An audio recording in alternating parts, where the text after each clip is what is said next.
I'm the executive director of an organization called Peace4Kids. We're based out in South LA. We serve predominantly Watson, Compton. But one of the things that we believe in is this idea of what we call community as family. So we serve youth in foster care from the ages of 4 all the way up to 18 and beyond. One of the things I'm really excited about is something that our youth have created as an initiative. And it's something that we're calling the Mobile Village Kitchen. The kitchen trailer has been built. It is an expandable space, so the kitchen was designed to represent some of the strengths that the youth that we serve have identified.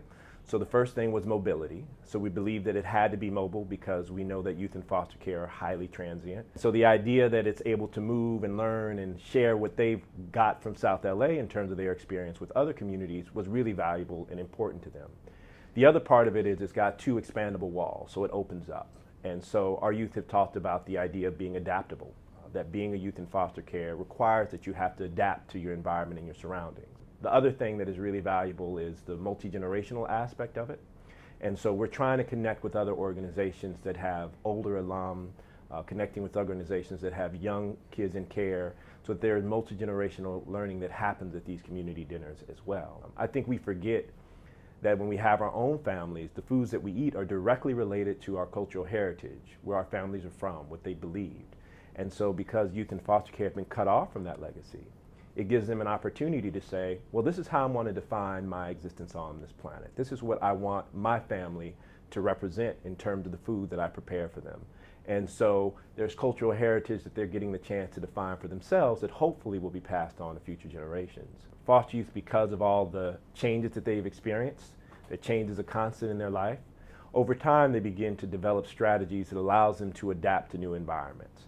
And so they're one of the most astute groups of folks that I've ever seen in terms of walking into a room and being able to assess what is needed to be successful in that environment. And that's one of the things that I've gotten from them. If you are looking into becoming a resource parent, foster parent, taking in a youth even on the weekend to provide respite care, there are lots of things that you gain from that experience. I think when I started Peace4Kids 18 years ago, I thought that I would be giving them something, but over the 18 years, I've gained a lot more. And one of the things that I've gained is a new relationship with my mom.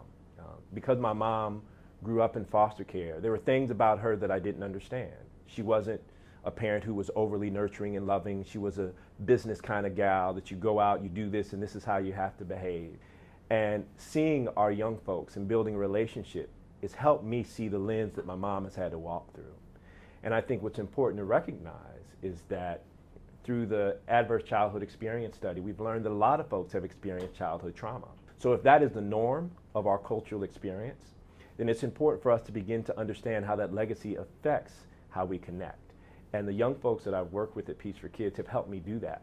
So it's one of the things that I'm extremely excited about. I think there's a great opportunity to move most of what we talk about in child welfare from a deficit perspective to a strength-based perspective. And there's a lot of talk about that, but our youth now will have the opportunity to define that through their own cultural heritage and their own cultural narrative around a dinner table where it doesn't feel like research is happening, but more just conversations.